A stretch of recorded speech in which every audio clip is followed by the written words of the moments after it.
Hello guys, ngayong araw ay nagpre-prepare na po tayo sa ating ubi.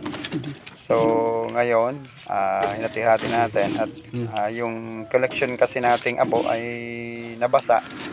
So mabuti na lang mayroon tayo ditong stock ng fungicide. So yun na lang po ang linagay natin sa ating mga ubi para hindi sila mabulok at siyempre para tuloy-tuloy silang tumubo. So ngayon guys, ang gagawin natin pagkatapos nito ay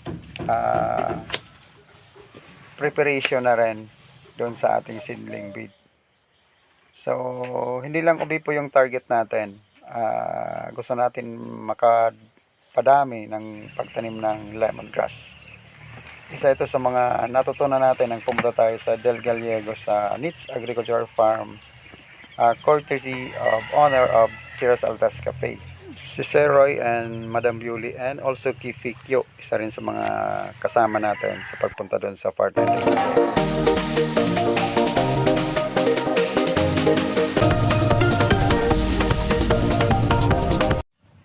Once again, good morning sa ating mga farmers, sa ating mga farmers, sa ating mga content creators, sa ating mga vlogger, and siyempre nagsisimula pa lang. Ang gusto ko lang sabihin sa inyo guys, huwag na kayong mag-vlog ng mga politics kasi nakakapa-stress yan sa mga nanonood. So ang gawin nyo lang yung kapag-pakinabang ng mga video na pwedeng mapagkukunan ng sapat na pagkain, sapat na pangkabuhayan sa ating buhay-buhay. Huwag na kayong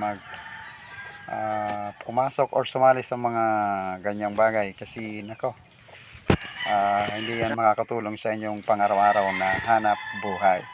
So ang gagawin natin guys ngayon, nakikita nyo naman sa ating video yung propagation or pag-prepare natin ng ating ubi at linalagay na naman natin dito sa ating seed bed.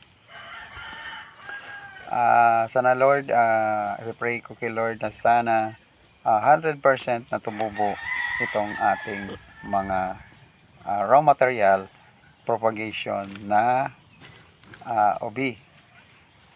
Lord, ikaw na pong bahala, proteksyonan niyo po yung aking mga tanim at syempre gusto ko matarget ko na dumami at para mas maraming makakain ng ubi na ito. At syempre guys, habang naghihintay tayo sa pagtubo ng ubi ay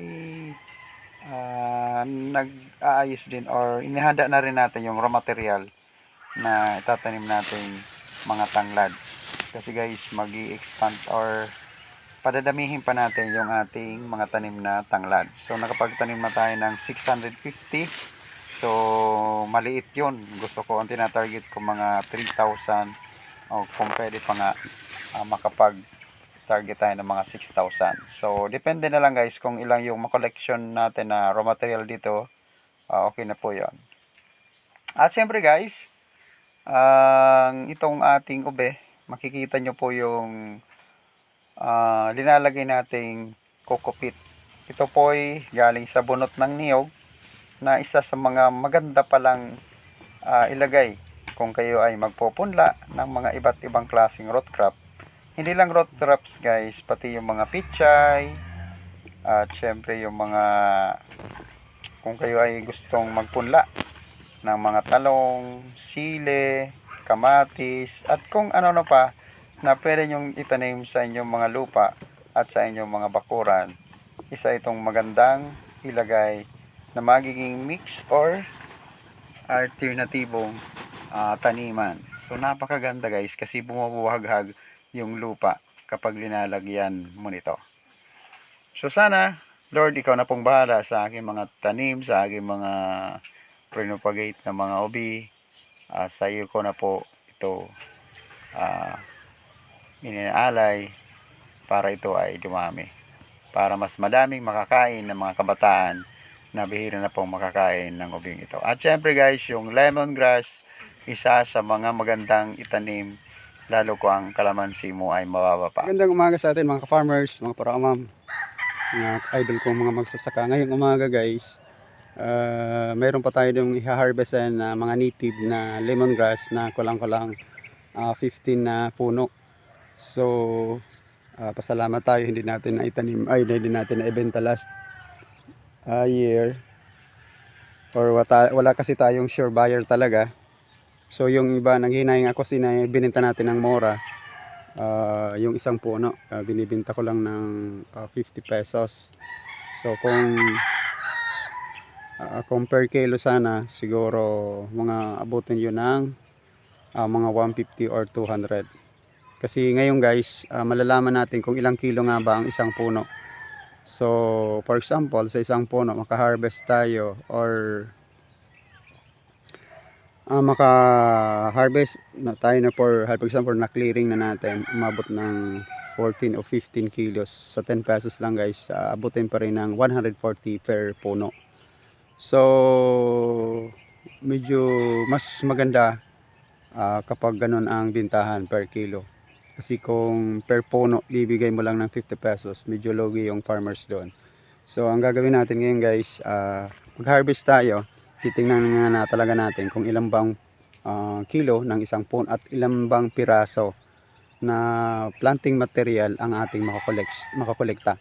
Kasi ang gagawin natin dito guys, nakapagtaniman tayo doon sa dulo, na doon sa mababa. So ang gagawin natin, wala tayong area, so dito natin sa gitna nito itatanim. So nag-grass cutter tayo na kahapon, so hindi pa natin natapos kasi nga madami tayong ginagawa. So kahit madaming ginagawa guys, nagagawa ng paraan yan, basta disisidido ka at talagang gusto mo. So guys, ngayon mag-harvest na tayo kasi nagmamadali tayo guys. 10 kilos lang itong ating kiluhan, so alam ko hindi naman kakasya to, so hatiin na lang natin sa gitna.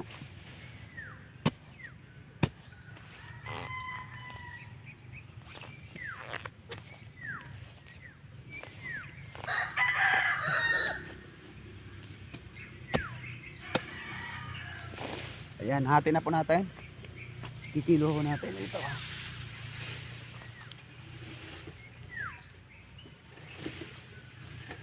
So ayan guys, ilang kilo nga ba talaga? So umabot guys ng 7.5 itong yung kahati nito. Yung isa naman ang hati, yung isang piraso naman.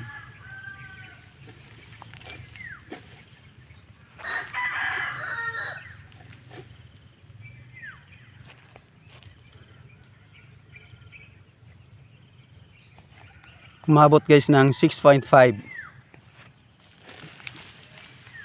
So ito total natin yung 7.5 tapos 6.5, di ilang piraso yun guys. Compute nyo nga.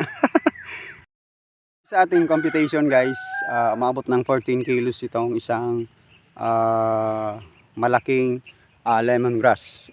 Siguro babawas pa yan kasi maalis yung ugat, yon main root niya, tatanggalin natin. So siguro kung na-harvest natin to agad, baka umabot to ng mga 16 or 17 kilos na mayroon pa siyang ugat. So pag nakolekta siguro natin, baka umabot ng 12 o 13 kilos or umabot pa ng 14 kilos. Kasi sabi daw nila guys, umabot ng 14 kilos ito.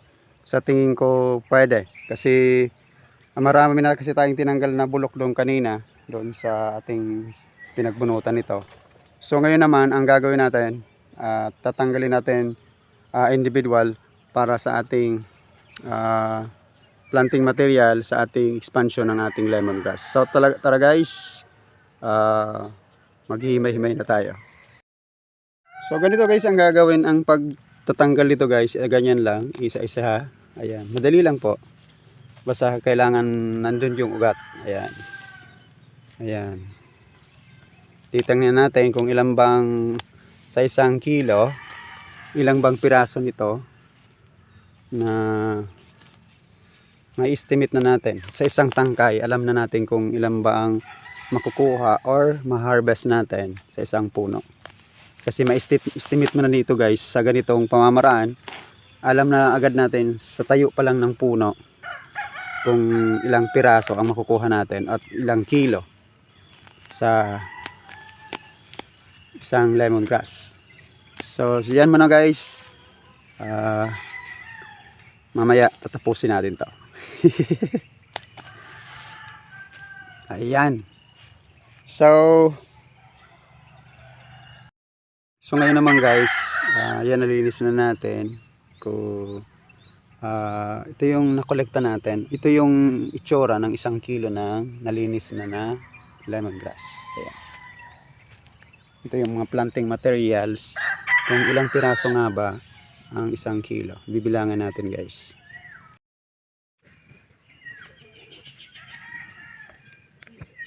So guys, bibilangan natin kung ilang piraso nga ba. 1, 2, 3, 4, 5, 6, 7, 8, 9, 10, 11, 12, 13, 14, 15, 16, 17, 18, 19, 20, 21, 22, 23, 24, 25, 26, 27, 28, 29, 30. So 30 piraso ito guys. So assorted naman po ito. Mayroong maliliit na tangkay and then mga malalaki. So nasa 30 piraso pala ang 1 kilo.